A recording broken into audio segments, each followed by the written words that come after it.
शुरुआत साल 2019 लोकसभा चुनाव के दौरान पॉपुलर हुए उस एक नारे के साथ करेंगे जो सच साबित हुआ है। नारा था, मोदी है तो मुमकिन है। और यह सिर्फ एक नारा नहीं था, बल्कि बीजेपी ने इसके जरिए वो वन साइडेड मैंडेट यानी कि एक क्लीन स्वीप दिखाया, जिसने विपक्ष के कई मजबूत गढ़ को ढहा दिया। इन चुनावों में मोदी लहर नहीं, बल्कि मोदी सुनामी पूरे देश ने देखी और बीजेपी ने कई राज्यों में 2019 लोकसभा चुनावों में एक तरफा जीत तक हासिल की। आज प्रधानमंत्री मोदी साउथ के दौरे पर थे। पीएम मोदी ने केरल और तमिलनाडु का दौरा किया और ये वो राज्य हैं जहां पर इस साल विधानसभा चुनाव होने हैं। बीजेपी पूरी कोशिश में है कि मोदी नाम के सहारे, मोदी ब्रांड के सहारे वो साउथ के गेट में एंट्री ले ले। और ऐसे में हर बीजेपी कार्यकर्ता को यही विश्वास है कि मोदी है तो मुमकिन है। पिछले कुछ दिनों में प्रधानमंत्री मोदी उन राज्यों का दौरा कर चुके हैं जहां पर इस साल चुनाव होने वाले हैं।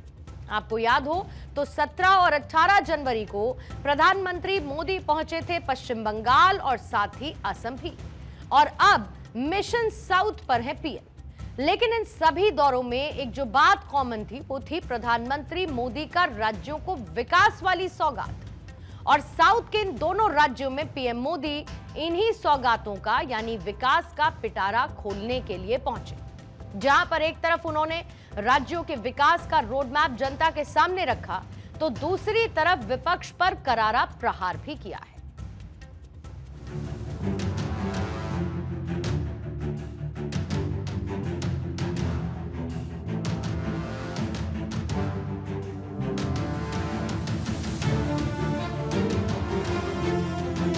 आज केरला से पूरे देश के लिए गरीब कल्याण से जुड़ी एक बड़ी शुरुआत भी हो रही है।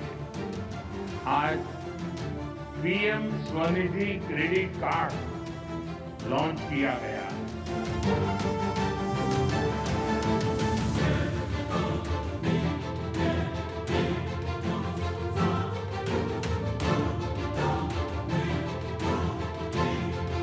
आपको कांग्रेस से भी सावधान करने आया हूं।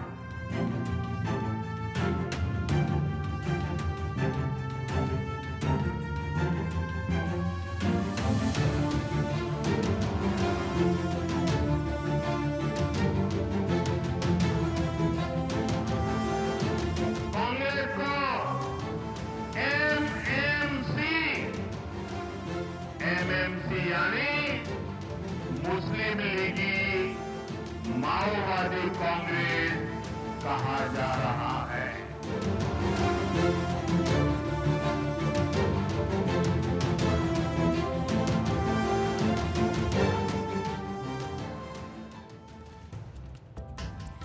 तो साउथ की अगर हम बात करें तो बीजेपी का आधार अभी तक सिर्फ कर्नाटक तक ही सिमटा है।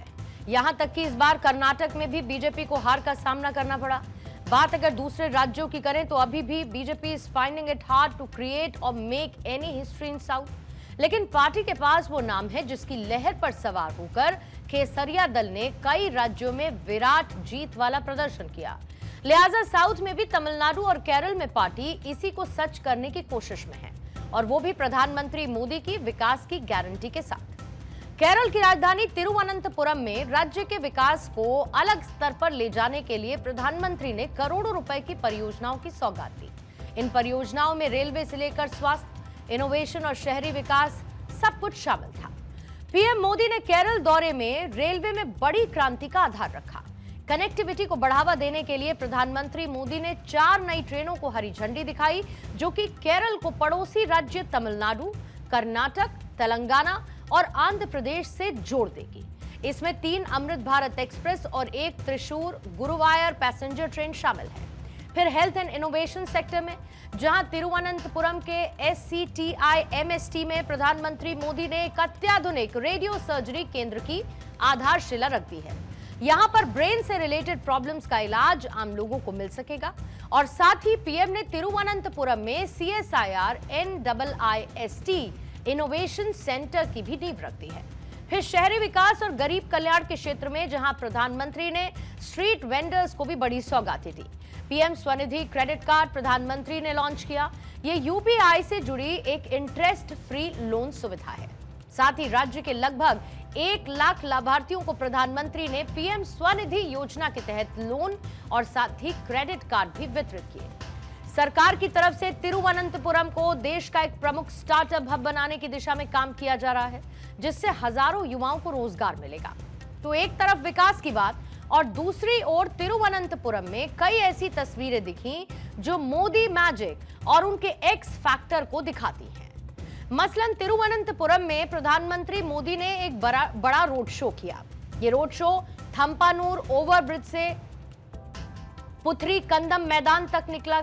सड़क के दोनों तरफ हजारों लोग मौजूद थे और इस दौरान पार्टी कार्यकर्ता और समर्थक बीजेपी के झंडे लिए और केसरिया टोपी पहने हुए नजर आए। इन लोगों ने पीएम पर फूल बरसाकर उनका स्वागत किया। दूसरी तरफ केरल के पहले बीजेपी मेयर वीवी राजेश को पीएम मोदी ने स्टेज पर गले लगाया, उनकी पीठ भी थपथपाई। आम लोगों के साथ कनेक्ट करना, पार्टी के कार्यकर्ताओं को अपनापन देकर उनका हौसला बढ़ाना, यह पीएम मोदी की खासियत रही है और केरल में इसके जरिए उन्होंने यूडीएफ और एलडीएफ के बीच मौजूद उस बाइपोलर पॉलिटिक्स को काउंटर किया जो बीजेपी के रास्ते का सबसे बड़ा हर्डल भी है।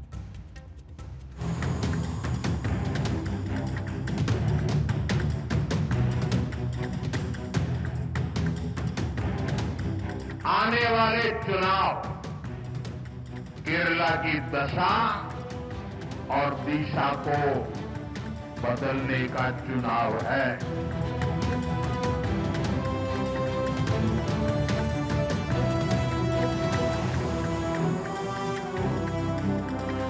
एनडीएफ और यूडीएफ के लोगों ने केरला को करप्शन, कुशासन और अपीसमेंट की खतरनाक राजनीति में झोंक दिया है।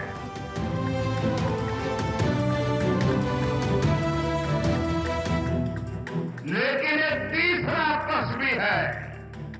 वो पक्ष डेवलपमेंट का है, गुड गवर्नेंस का है, बीजेपी एनडीए का है।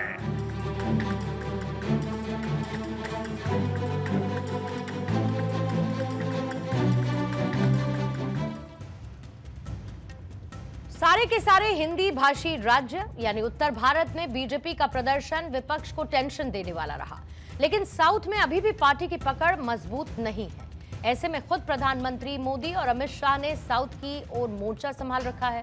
केरल के साथ साथ पीएम मोदी ने तमिलनाडु का भी दौरा किया, जहां पर प्रदेश के विकास के लिए कई महत्वपूर्ण परियोजनाओं का उद्घाटन और शिलान्यास किया गया।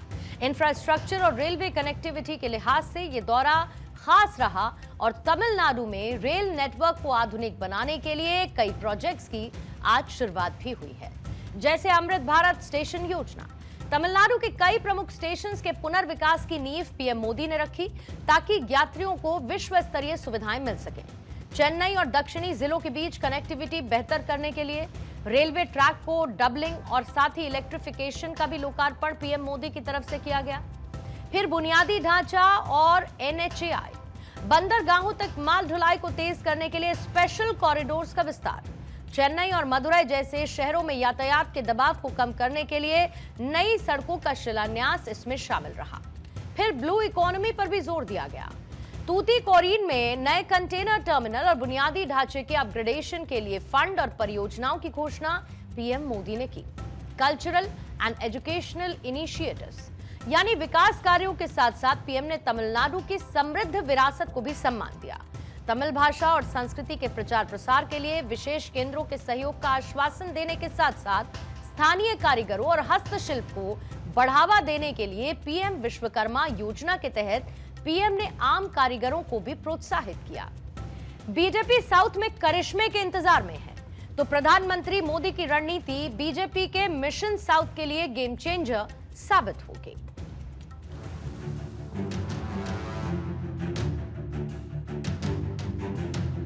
ये जो विशाल जनसागर है, इसका एक बहुत स्ट्रॉन्ग मैसेज पूरे तमिलनाडु में जा रहा है।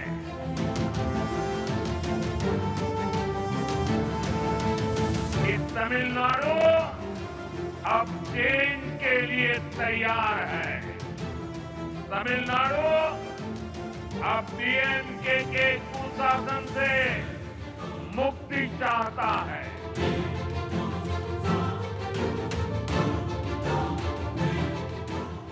तमिलनाडु अब बीजेपी एनडीए की सरकार चाहता है। ये सभी साथी आज एक ही संकल्प के साथ यहाँ जुटे हैं और वो संकल्प है हमें तमिलनाडु को डीएमके सरकार से मुक्ति दिलानी है।